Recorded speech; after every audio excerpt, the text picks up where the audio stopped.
todos, ya los saludamos por chat, pero igual es una manera de darles la bienvenida en forma virtual. Espero que estén ustedes y sus familias todos bien, que creo que eso es lo que más que importa en esta época con esta pesadilla que estamos viviendo. Sí, de manera tal de que al estar todos acá, bueno, hay un indicio de que le estamos ganando a esta enfermedad, entonces con lo cual a seguir cuidándose, a hacer todos los deberes, los lavados de manos, el distanciamiento social que tanto nos cuesta a nosotros, que somos muy besuqueros todos, y amigueros y abraceros, y bueno, paciencia que ya vamos a salir todos de esto y vamos a volver a la normalidad. Carlos, ¿puedo pasar a la presentación? Sí, claro que sí. La sala es tuya. Ya me la pasaste, listo, perfecto. Bueno, muy bien. Entonces, vamos a empezar con este webinar que organiza Spalec y sus instrumentos de la línea SONEL, con lo que es la resolución 900 del 2015, o sea, la seguridad de las instalaciones eléctricas en el ámbito laboral, donde aplica perfectamente la Superintendencia de Riesgo de Trabajo, y vamos a ver qué verificaciones debemos hacer para cumplir con los protocolos que ha establecido la mencionada resolución. Está lentito, ¿no? En principio, vamos a ver un pequeño detalle de lo que es AEA 9364, que es la reglamentación para la ejecución de instalaciones eléctricas en inmuebles de la Asociación Electrotécnica Argentina. Esta reglamentación, que pasa a ser reglamento a partir de su validez oficial, es obligatoria en todo el país por la 19.587, la Ley de Higiene y Seguridad en el Trabajo, y a través de sus decretos reglamentarios, que tiene 4. El más importante es el 351 del año 1979. Después tenemos para obradores, el agro y la minería.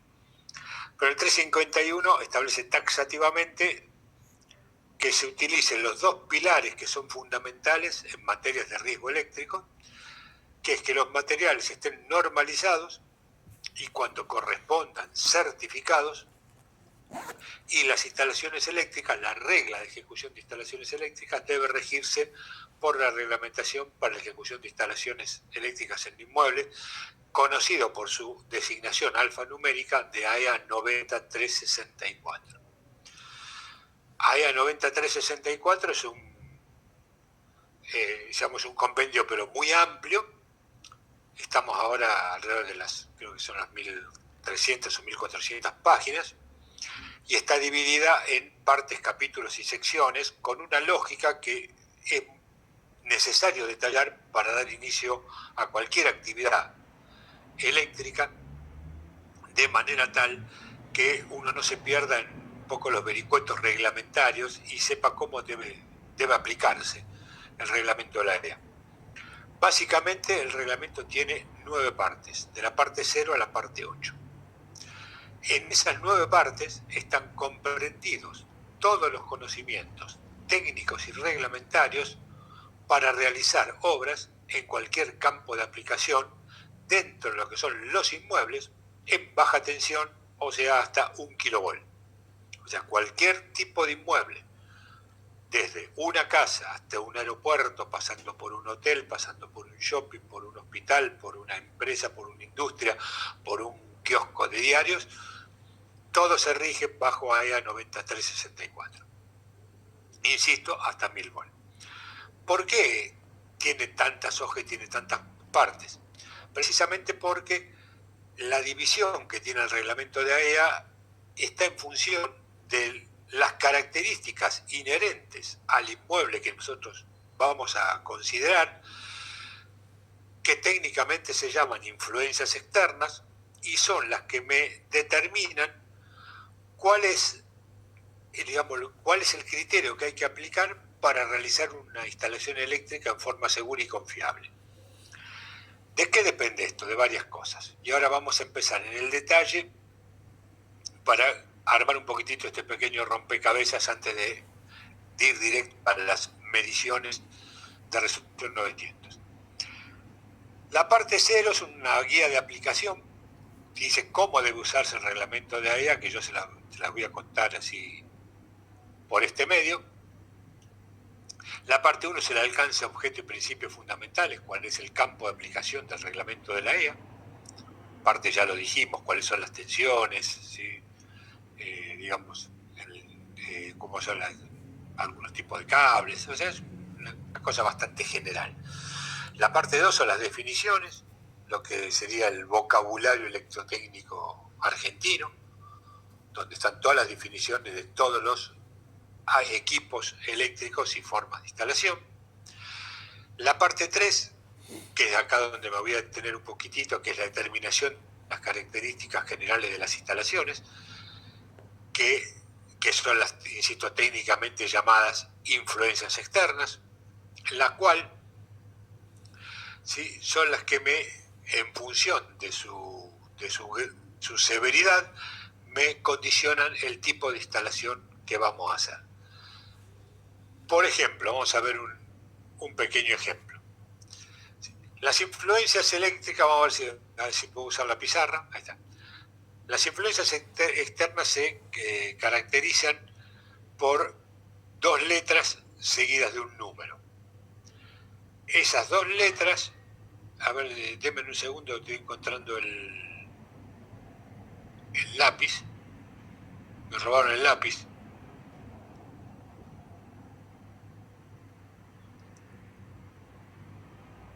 ¿Lo encontraste, Carlos? Acá. Perdón. Sí, un segundito. Sí. Sí. Está en la barra de abajo. Es el tercer icono. Sí. Ahora ya lo encontré la flecha, no, porque no me abría, por eso. Está bien. Ahí está. ¿Pasás a la pizarra de vuelta? Sí. Ahí está, ahí vamos el lapicito.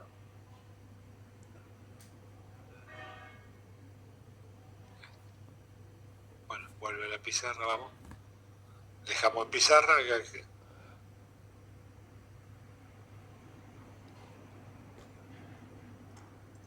Bien. Bueno, la primera letra puede ser una A.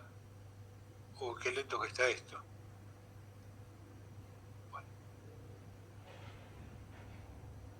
Está muy lento. Vamos a hacer un poquito mejor. La primera letra puede ser una A, puede ser una B. Oh, Dios. Disculpen, pero está muy lenta la conexión. ¿Te parece? Yo te puedo ayudar con el tema de la... Está para borrar. A ver, discúlpame. Un segundito, yo te ayudo ahí con esto. Y pongo la letra. A ver. Necesitas una... las de contexto, bueno. Una mayúscula, sí. Y una B. Y una C abajo. Y una C abajo. Perfecto. Te sigo yo, en cierto contexto va a ser mejor. Ahí está. Bueno, la primera letra, si es una A, significa medio ambiente. Todas las influencias externas de medio ambiente comienzan con una A. La B es usos y usuarios y la C construcción de edificios. Sí. A esta primera letra le sigue una segunda letra, que si es también una A, en AA estamos leyendo temperatura ambiente, o sea, medio ambiente, temperatura ambiente. ¿Se ve el símbolo como cursor?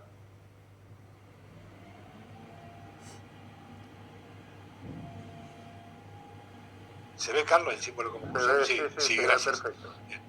Entonces tenemos medio ambiente, temperatura ambiente, y a esas 2 letras le van a seguir un dígito que corresponde al grado de severidad de esa influencia externa, por ejemplo el 1. Entonces, en la parte 3 está indicado que la A es medio ambiente, la segunda A es temperatura ambiente, y el 1 corresponde a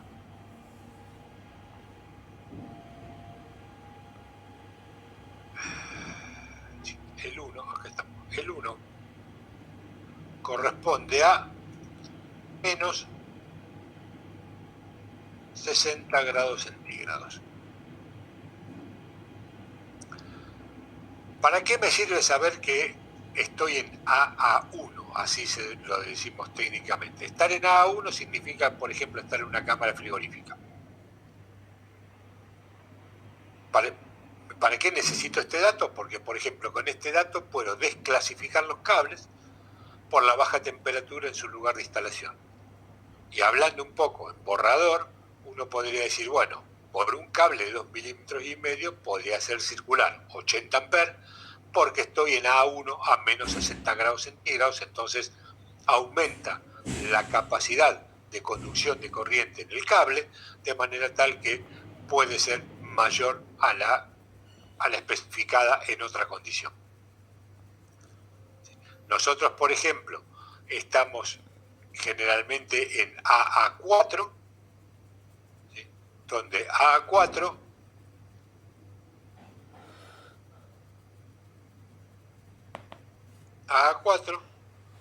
va desde menos 5 a 40 grados centígrados. Todos los cables que ustedes están calculando cada vez que hacen una instalación, le tienen el dato a 40 grados. Al estar a 40 grados, los fabricantes, ya sea de interruptores automáticos o de cables, tienen la misma influencia externa en consideración en sus catálogos, y entonces la mayoría del país está considerado para 40 grados. Quizás no sea lo mismo en Salta, quizás no sea lo mismo en Tierra del Fuego, y en esos casos la autoridad de aplicación local es la que determina cuál es el AA, o sea, la influencia externa de temperatura ambiente en esa zona. Podemos ver otro ejemplo.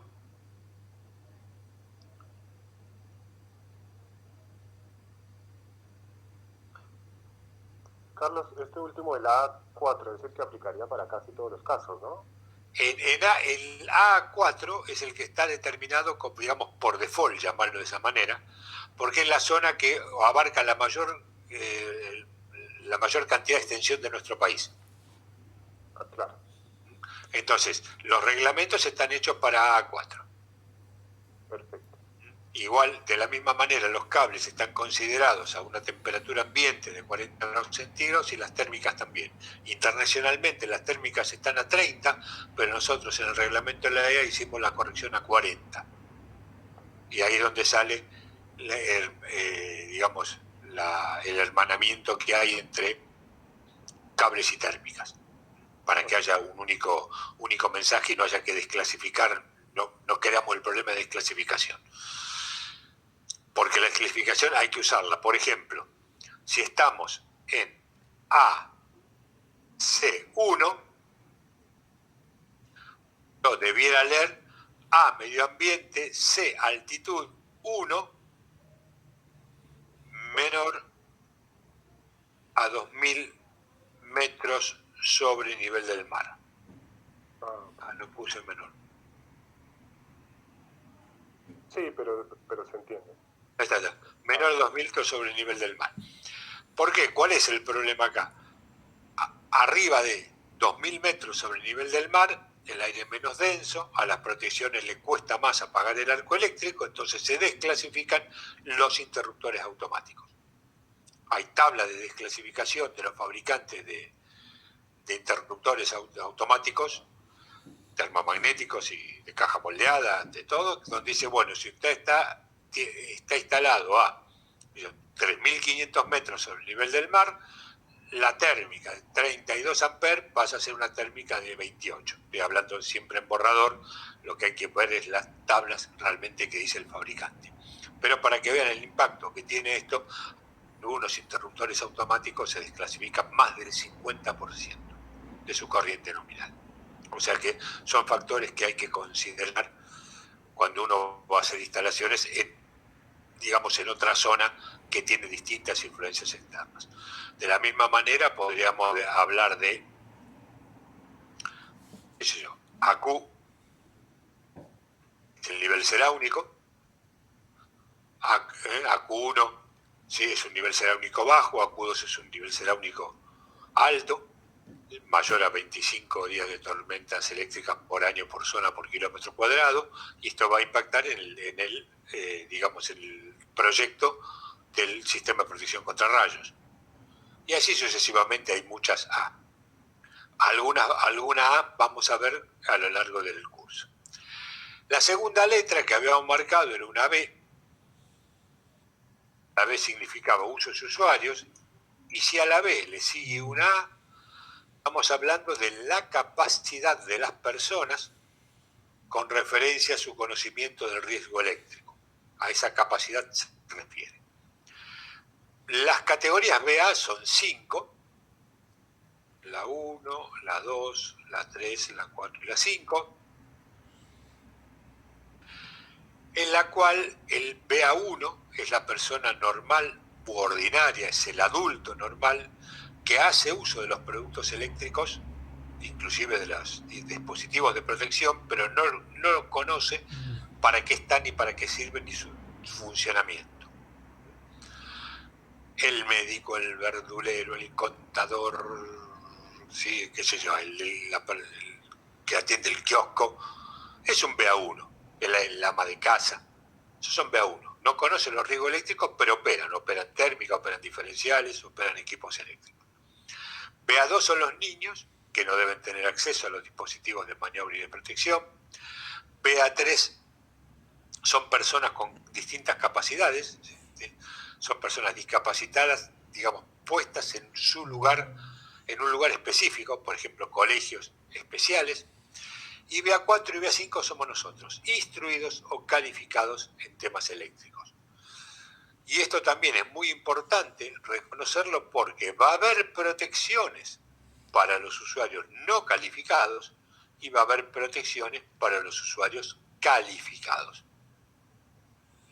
¿Está bien? Entonces hay distinciones de distintos equipamientos o sistemas que deben usarse de manera tal que digamos que se contemple esa influencia externa que en muchos casos es la más riesgosa que hay en una instalación, que es la inexperiencia o la audacia o la inoperancia que tiene el propio usuario.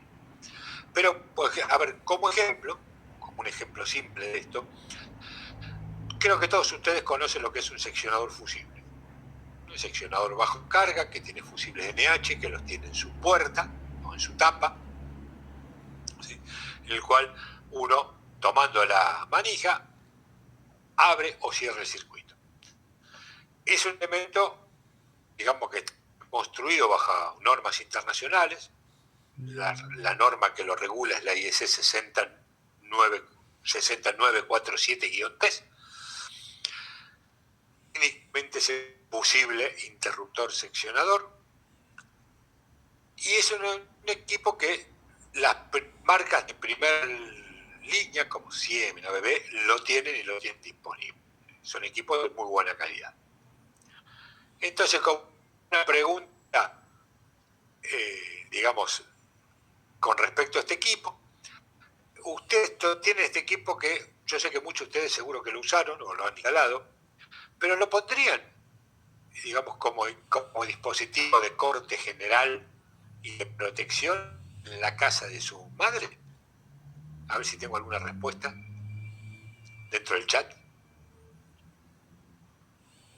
No, dice Andrés, no. No, bien, no, todos dicen que no. ¿Y en la casa de la suegra qué hacemos? ¿En la casa de la suegra? Ahí sí, eso sí, por supuesto. Sí. ¿Por qué no se lo ponemos a la vieja? Porque se lo ponemos a la vieja y a la suegra. Sí, ahí apareció Gelinek, que lo deja a nuestro criterio.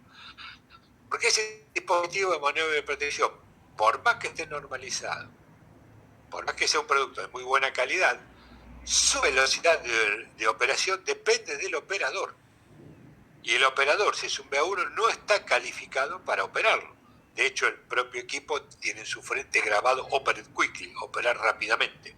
de manera tal de que no quede establecido un arco y salga el arco hacia afuera y pueda provocar un riesgo de quemaduras severos, como ha sucedido en muchos casos, a la persona que lo está operando. Mientras que un BA4 y un BA5 sí lo pueden hacer, sabemos cómo, nosotros todos sabemos cómo tenemos que operarlo, y entonces en una instalación donde haya presencia permanente de personal calificado, ¿sí?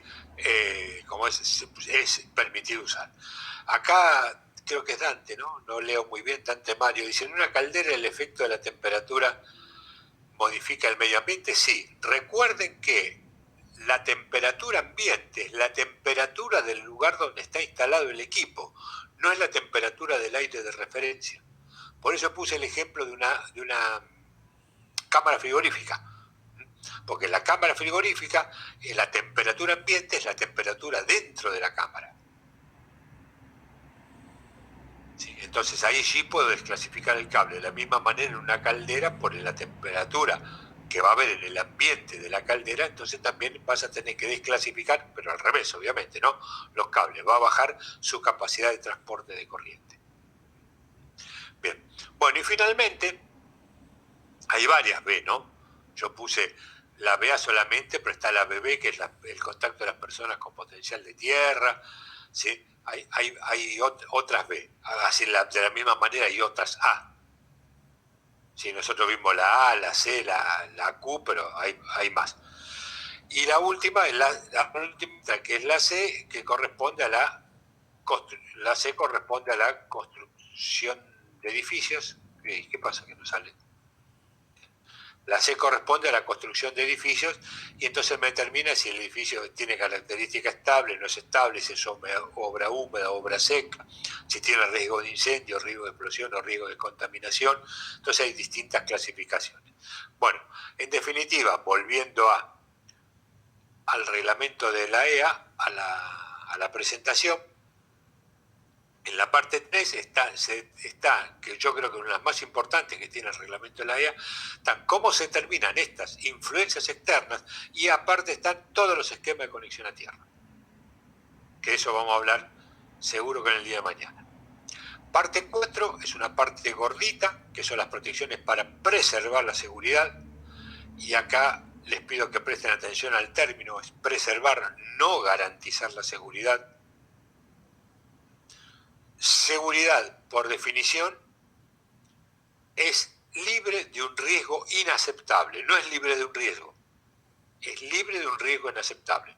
Jorge, sí, la vigente es la 9364 del 2006.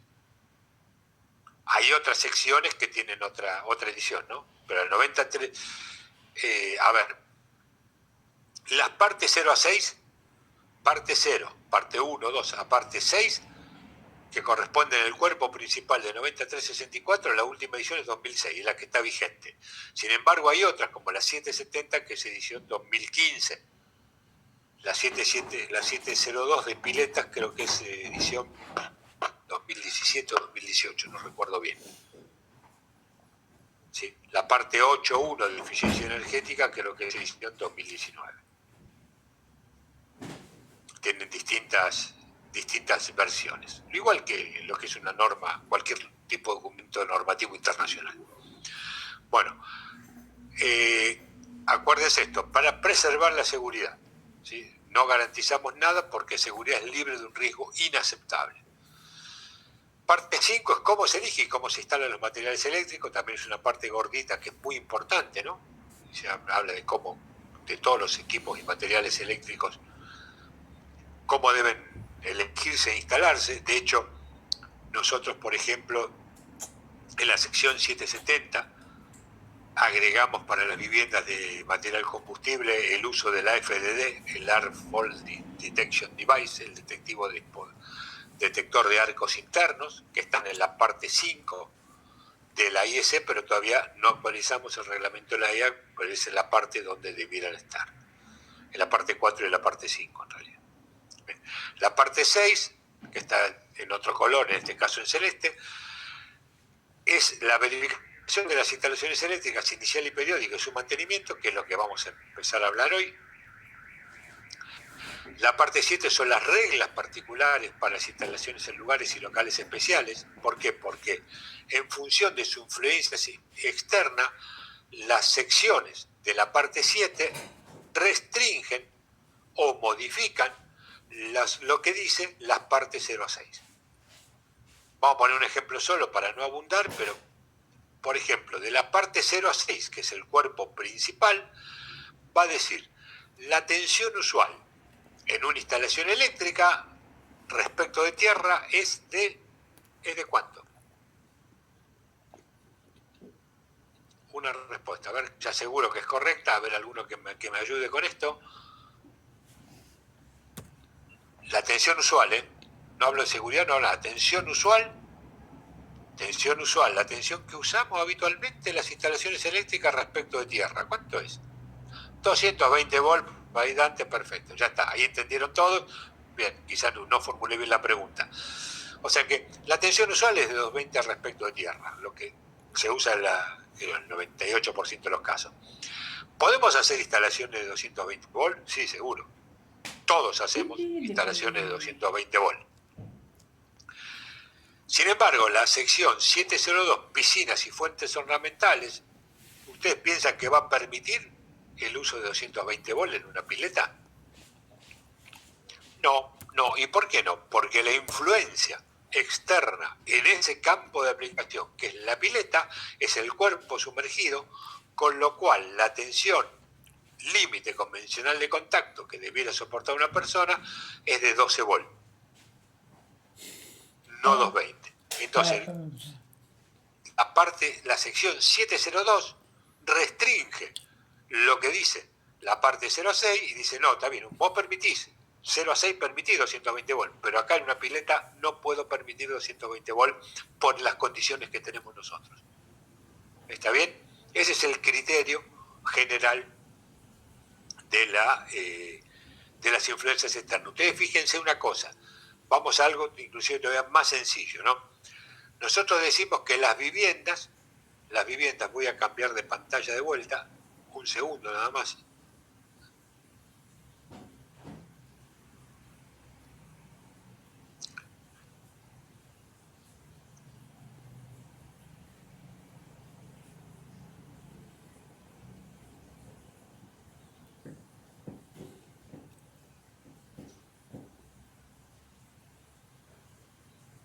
BA1, adultos, BA2, niños.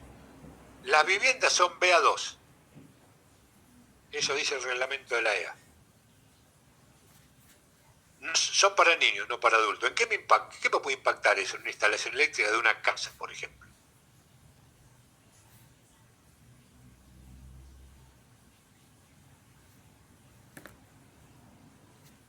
Cinco, 4, no. Las protecciones no. Cuento de vuelta. 5, tampoco. 4, algo más sencillo. 3, ahí está. Ya Ángel, listo, Ángel, ya está. Me impacta en la altura de los tomacorrientes, porque las protecciones para seguridad para adultos y para niños son exactamente iguales, los diferencias, todo lo que vamos a ver entre hoy y mañana, pero yo no podría en una vivienda BA2 colocar tomacorrientes por debajo de los 90 centímetros nivel de piso terminado, que es lo que dice precisamente el reglamento. Si tengo necesidad de poner tomacorrientes debajo de los 90 centímetros de nivel de piso terminado, entonces los tomacorrientes tienen que tener la pantalla de protección contra inserción de objetos extraños, tiene que ser el tomacorriente protegido. ¿Está bien? Esa es la diferencia que hay entre considerar la vivienda para un adulto o la vivienda para un niño. Se dan cuenta que todas las decisiones reglamentarias tienen un porqué y en este caso la mayoría se basa en las influencias externas que va a tener la instalación en ese momento. IP40, sí, como mínimo. Como mínimo, Pablo. Alambre de prueba. Pero un tomacorriente nunca tiene un IP4. También los tomacorrientes tienen que permitir que entre la espiga. La espiga mide más que el alambre de prueba. Entonces puede entrar un alambre. Entonces lo único remedio que te queda es poner tomas protegidos para fuera del alcance de los niños, porque un adulto, uno se imagina que no está en zapallo en meter un alambre en la clavija de un toma corriente, ¿no? Aunque algunos sí, pero bueno. Bien. Estamos bien, ¿no? Bueno, volvemos a la presentación. Bueno, entonces hice la conformación del reglamento de la E, por eso en las partes 7 aparecen distintas secciones que en función de sus influencias externas tienen un lugar de aplicación. Último ejemplo, para no joder más, para entender la filosofía del reglamento de la EA, por ejemplo, ¿hay un reglamento para un hospital?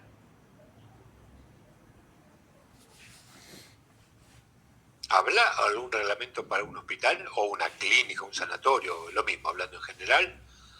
Todos dicen que sí, pero yo le digo que no. Lamento decirles que no. Norma IRAN, no. La norma IRAN, Jorge, son normas de producto. No son reglas de ejecución de instalación. No confundamos los términos. ¿Sí? La regla de IRAN regula productos. ¿Sí? Y AEA regula ejecución de instalación. Ahí Luis Rodríguez dice salas de uso médico, sí, pero no es un hospital una sala de uso médico. Bien, hay sección, no reglamento. Hay una sección que es la 710 del reglamento de la EA, que son salas de uso médico, donde divide a la sala de uso médico en 3 grupos, que son el 0, el 1 y el 2, y nosotros, bueno, el comité resolvió poner 2A y 2B, pero no sé si era muy correcto o no, eso todavía no está como es definido, pero aplica solo a las salas de uso médico. Julio dice que aplica en un hospital. Para los baños del hospital aplica 701, locales y lugares conteniendo grifería emisora de agua. Para las oficinas del hospital aplica 771, viviendas, oficinas y locales unitarios. Para los servicios generales del hospital aplica 772, espacios comunes integrantes de un inmueble. Para las salas de uso médico aplica 710, salas de uso médico. Está bien, entonces, quirófano es sala de uso médico, por ejemplo. Quirófano es 710. Sección 710. Un hospital se compone de varias secciones del reglamento para poder ejecutarlo de la misma manera que una industria.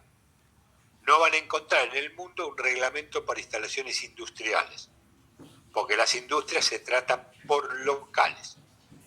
Si tengo un local que tiene vapores corrosivos, tengo prescripciones específicas para esos vapores corrosivos y no puedo tratar al salón de ventas, supóngase que lo tenga esa industria, que lo tendrían a la calle, supóngase, no lo podría tratar, ¿sí?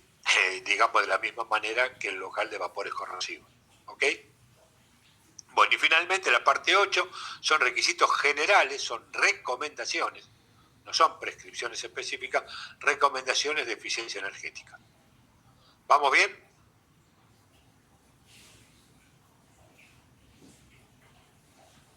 Alguien decía, estamos bien, pero vamos mal, ¿no? Bueno, yendo a las verificaciones, a la parte 6 del reglamento de la EA, el reglamento prevé la verificación inicial y periódicas o el mantenimiento, las cuales ambas tienen inspecciones visuales, inspecciones y pruebas. ¿Puedo repetir el número de las partes 7 y 8? Las partes 7 tienen varias secciones. La parte 8 es la sección 8.1. Nada más, que son requisitos generales de eficiencia energética. Las partes 7, ¿sí? Son 701, si lo pongo por el chat lo ven todos, y lo escribo rápido, ¿no? Piletas, 770,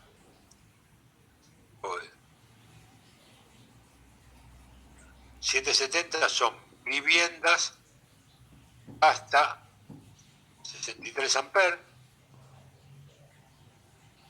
763 amperes, 10 kiloamperes de cortocircuito, clasificación BA2 y BD1.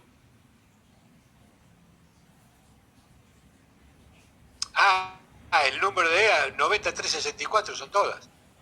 Por ejemplo, baños es AEA 9364-7-701. Eso es baños. ¿Está bien? Ahí acá, en esto último, yo estoy leyendo baños. Bien, bueno, sigamos. Inspecciones visual y pruebas, ambas dos en caso de verificación inicial y en las periódicas o el mantenimiento. ¿Qué dice el reglamento de la AEA al respecto? Pues el reglamento de la AEA es mucho más amplio, ¿sí? Dice que, bueno, la inspección visual uno la tiene que hacer y siempre tiene que hacer una inspección visual del funcionamiento de los equipos, de que cumplan con las condiciones de proyecto, ¿sí? Eso lo hacen todos ustedes cada vez que terminan una obra. Y después van a ir a las pruebas, y en las pruebas la única variable exigible es la medición. Uno tiene que medir para saber si está bien. Nosotros, si no medimos, no sabemos si la instalación está bien hecha. ¿Está bien? Eso creo que es fundamental. ¿Cómo sabemos si la instalación en líneas generales está bien hecha? Porque funciona y está bien. No toco la tecla, enciende la luz. Bárbaro. Pongo un equipo en un tomacorriente, el equipo funciona. ¿Está bien la instalación?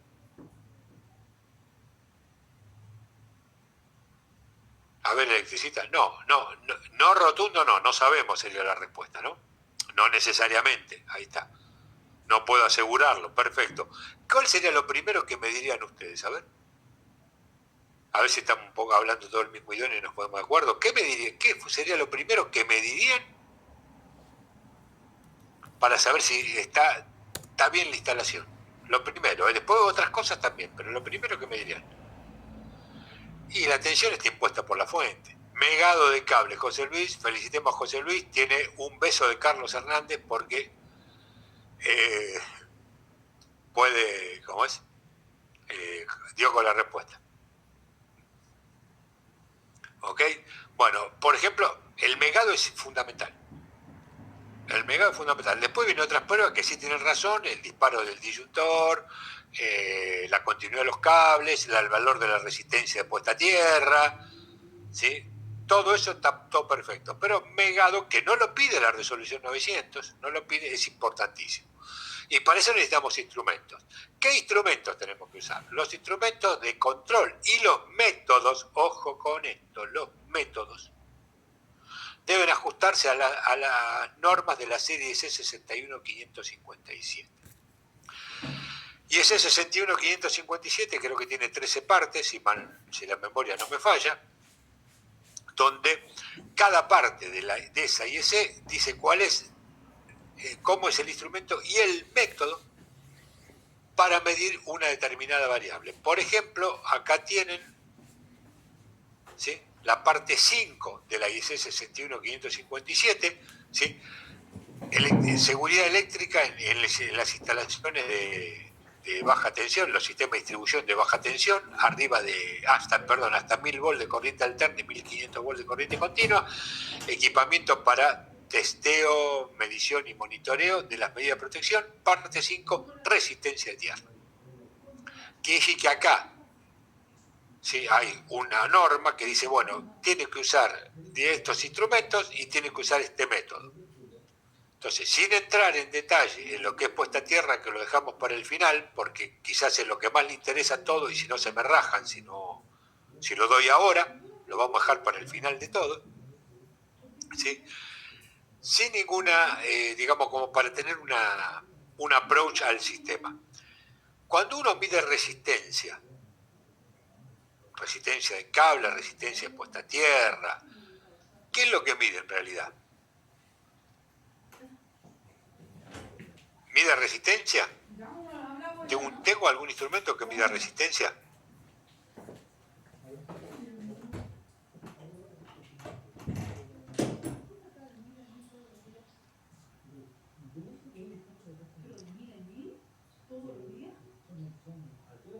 El telurímetro, el megómetro, ¿miden resistencia? ¿El tester mide resistencia? No miden resistencia. No miden resistencia. Miden tensión, miden corriente y hacen el cociente por ley de Ohm. Ya sea el telurímetro, ya sea el tester, ya sea el mega. Miden tensión, miden corriente y por ley de Ohm sacan la resistencia. No se mide directamente, o sea, la resistencia siempre se mide en forma indirecta. ¿Alguien recuerda si hay más de un método para medir resistencia?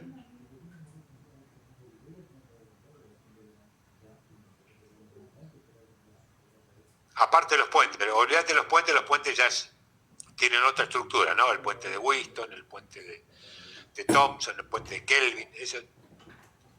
Hay 2 metros, ¿sí? Con amperímetro y con voltímetro, sí, pero Benner es para 4 terminales.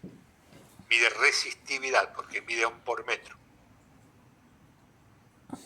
Amperométrica es una pinza, caída potencial es una tensión nada más.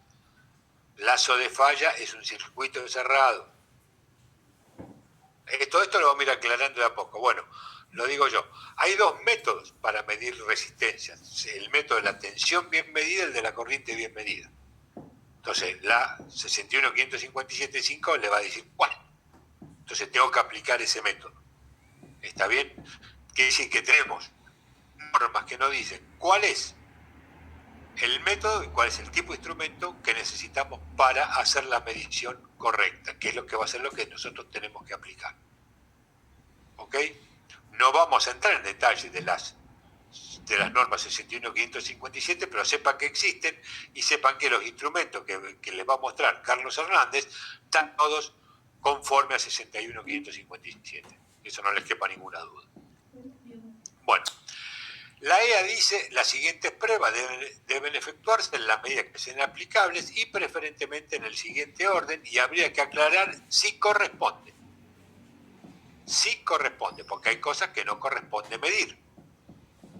Por ejemplo, continuidad de los conductores, resistencia e aislación, protección por MBTS o por separación de circuitos.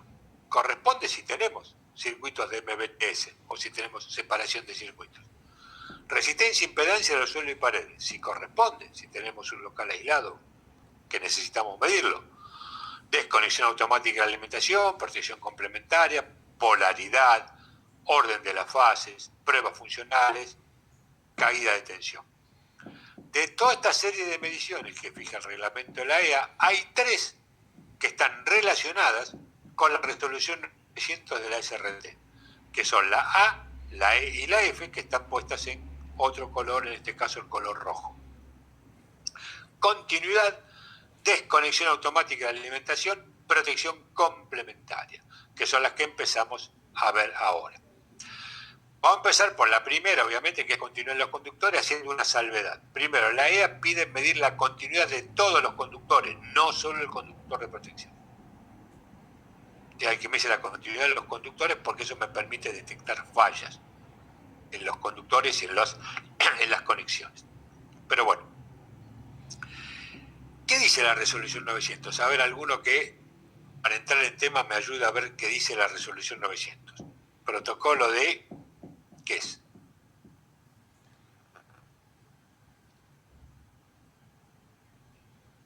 ¿Alguno que me ayude con esto, por favor?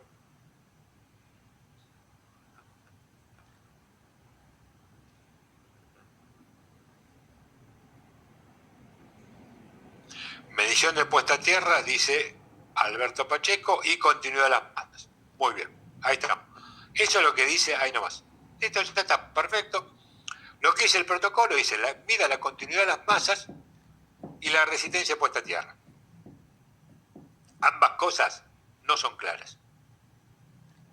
Eso adolece de algún defecto de redacción porque no está bien dicho. Lo que dice es lo que dice Facundo Maldonado. Hay que verificar el riesgo de contacto indirecto, y acá donde uno tiene que hacer el clic y tiene que darse cuenta qué es lo que va a medir para no quedar escrachado y no quedar pegado y que no ser responsable de algún siniestro en una instalación eléctrica que uno ha verificado. Vamos por partes. Continuidad de las masas. Yo no tengo idea cómo se mide la continuidad de una masa, muchachos. No tengo idea.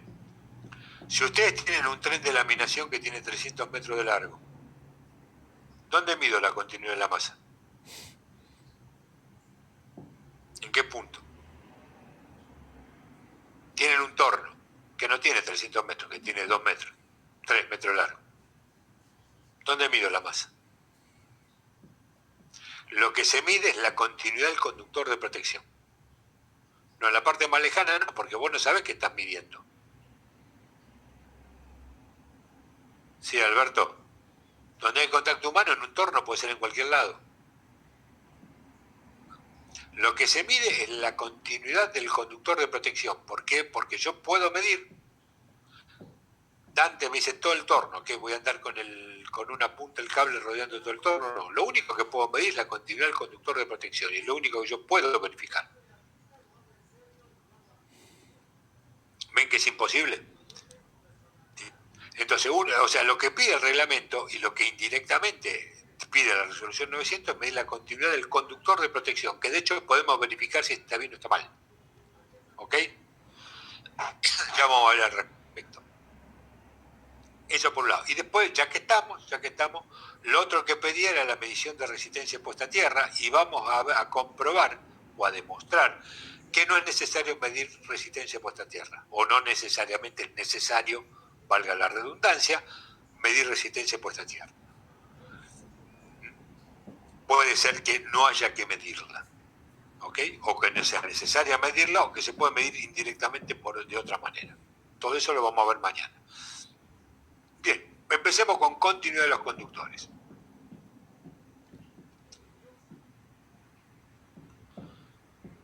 La 9364, Jorge, exige el valor para esquemas de conexión a tierra TT. ¿Ok?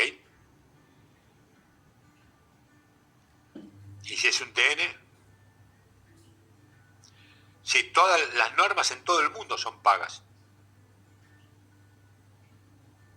Podés escribirle, Gastón, a la EA, a ea.org.ar y pedirla que ya se venden en formato digital, obviamente. Bueno, entonces empecemos con el primero, continuidad de los conductores.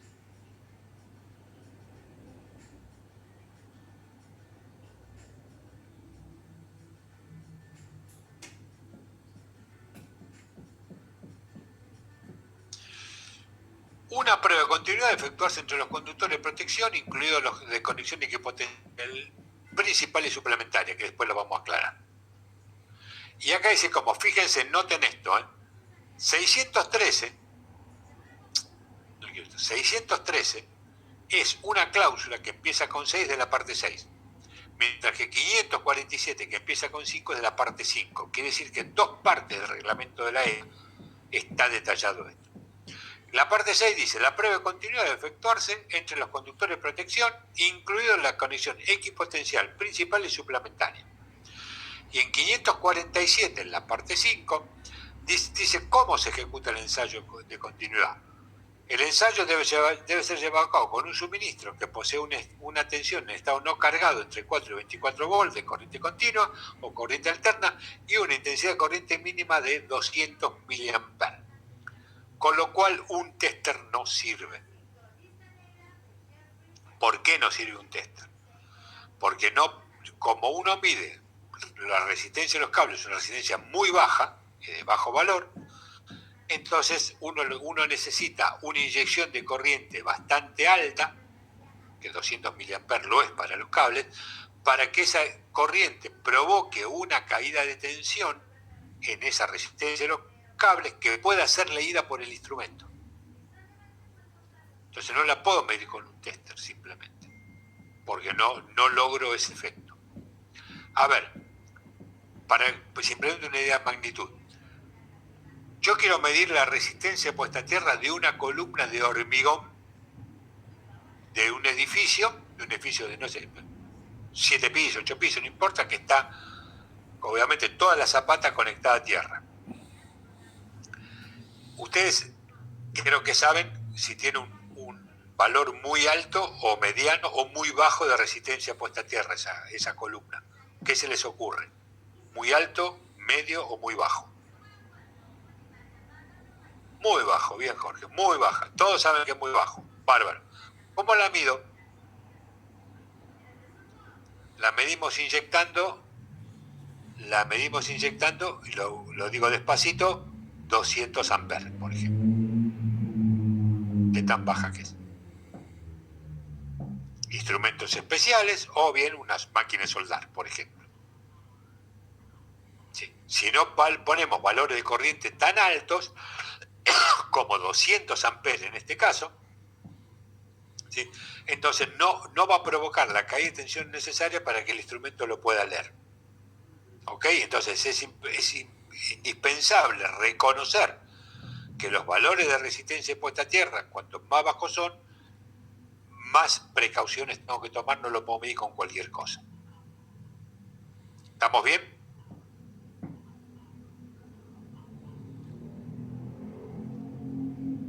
Ok, estamos bien. Y además, hay otra cosa que es importante.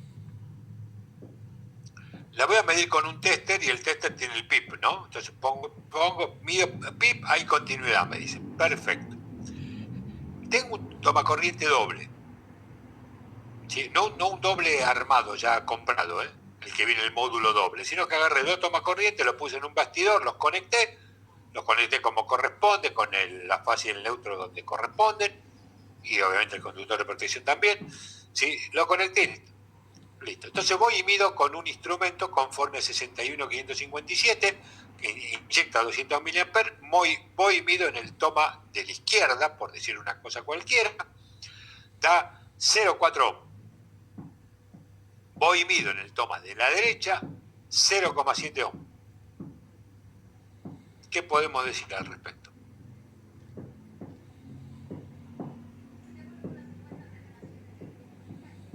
¿Alguien me puede decir qué podemos decir si nos encontramos con ese caso? 0,4 y en el de al ladito, pegadito, 0,7.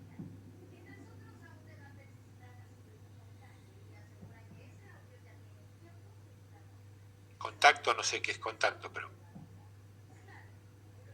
O falso contacto. Hay algo que está mal. Sí, señores, hay algo que está mal. No importa la causa, ustedes están escribiendo la causa, pero lo que están pensando, lo mismo que quería que piensen yo. Hay algo que está mal. Está pegadito un toma al lado del otro. Yo vengo desde la barra de tierra del tablero hasta el toma de la izquierda, me da 0,4, el toma de la derecha me da 0,7, entonces hay algo que está mal. Esos instrumentos me permiten detectar fallas. Puede ser el cable que los une, como dice Claudio, puede ser un falso contacto, como dicen ahí, puede ser hilos cortados, puede ser el cable chamuscado o el contacto también chamuscado porque, digamos, el tomacorriente se usó más que el otro y lo usaron con un equipo que consume mucho y estaba flojo el borne, que puede ser 1000 cosas, ¿está bien? Pero yo puedo con este sistema detectar si tengo una falla en la instalación y eso me permite, y eso está muy bueno, y sobre todo para conservar al cliente, hacer la trazabilidad de la instalación. Imagínense, usted tiene que hacer resolución 900 cada cuánto, todos los años. ¿Está bien? Entonces van al cliente con un instrumento que les permita hacer eso, dicen, bueno, mire, yo medí y al medir usted no necesita un mayor esfuerzo, ¿sí?, para hacer esas mediciones, sino que lo que hacen es cargar los datos en el instrumento. Cuando carga los datos en el instrumento, después al cliente le dan el listado de lo que midieron y le dicen, caballero, acá tiene las resistencias, ¿sí?, en cada punto del conductor de protección, desde la barra de tierra del tablero hasta este punto, y el año que viene las vamos a controlar, y si dan valores distintos, entonces usted tiene probabilidad de que haya una potencial falla. Entonces sería bueno revisar la instalación en ese momento. ¿Se dan cuenta? Entonces el tipo sabe que ustedes tienen que vuelven con el mismo instrumento y le hacen la trazabilidad de la instalación, conservan al cliente y entregan un informe hecho en forma profesional. ¿Está bien?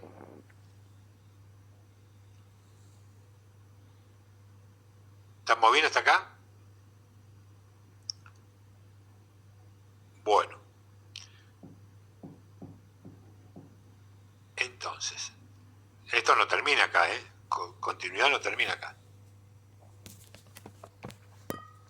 Entonces, acá son pantallas de la medición de uno de los equipos Sonel. Le paso la posta a Carlos Hernández.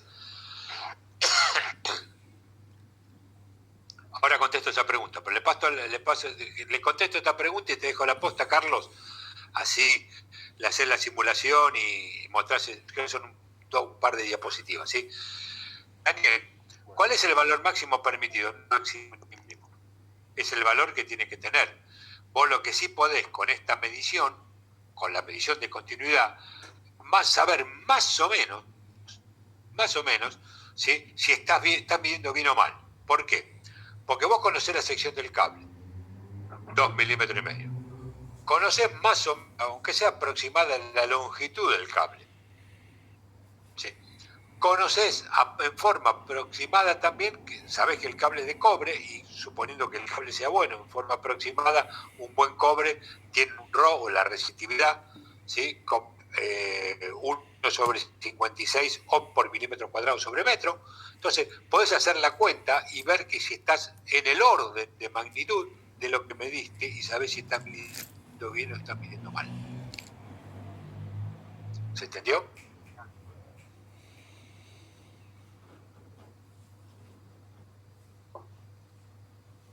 Bueno, ok. Perfecto. Bien. Carlos, te cedo la posta de mientras me voy a arreglar el mate. Tengo 5 minutos para arreglar el mate. Adelante. Los valores de referencia, perdón, ya que está, para utilizar un megómetro son 1000 ohm como mínimo, ¿no? 1000 ohm por cada volt de tensión aplicada. 1000 ohm por cada volt de tensión aplicada por el megómetro. Mínimo son un K. En realidad, vos cuando la instalación es nueva te tiene que dar infinito. ¿Está bien? Una instalación que te dé, que vos le inyectes 500 volt, que el megómetro inyecta 250 a 500, ¿no? 500 volt y te da a 1000 ohm por volt, te da 50K, esa instalación está horrible. Hay una tabla en el reglamento de la EA que son los valores mínimos, ¿no? de referencia para utilizar el megómetro, que no sé si no los pusimos. Espérame, a ver, creo que pusimos algo del megómetro, me parece. Me tomo 5 minutos para arreglar el mate mientras vamos, Carlos. ¿Puede ser? Sí, Carlos. Te robo un minuto. Carlos Hernández. Sí. Ay, ¿me escuchás, Carlos? ¿Te escuchas? Sí. Hola. ¿Puede ser? Sí, ahora sí. Me tomo 5 minutos, arreglo el mate mientras vos le das el simulador. Sí, aguárdame, Carlos, te hago una consultita respecto de la resistencia del megómetro. Habías dicho entonces 1K por cada... No, escúchame, 1000 ohm, o sea, lo mínimo. 1 kilo. Lo mínimo que exige el reglamento es 1000 ohm por cada volt de tensión aplicada, o sea, 1K por cada volt de tensión aplicada. Si le aplicas 500 volts son 500K. Pero el mínimo es 1 mega. Okay. No lo dije, pero lo iba a decir después. El mínimo siempre es 1 mega. Ah, perfecto. Sí, claro. Porque pero si vos haces... A ver, si vos tenés una instalación de 500K o 1 mega, nueva, esta instalación es horrible, hay algo que está mal. Eso tiene que ser infinito. Claro.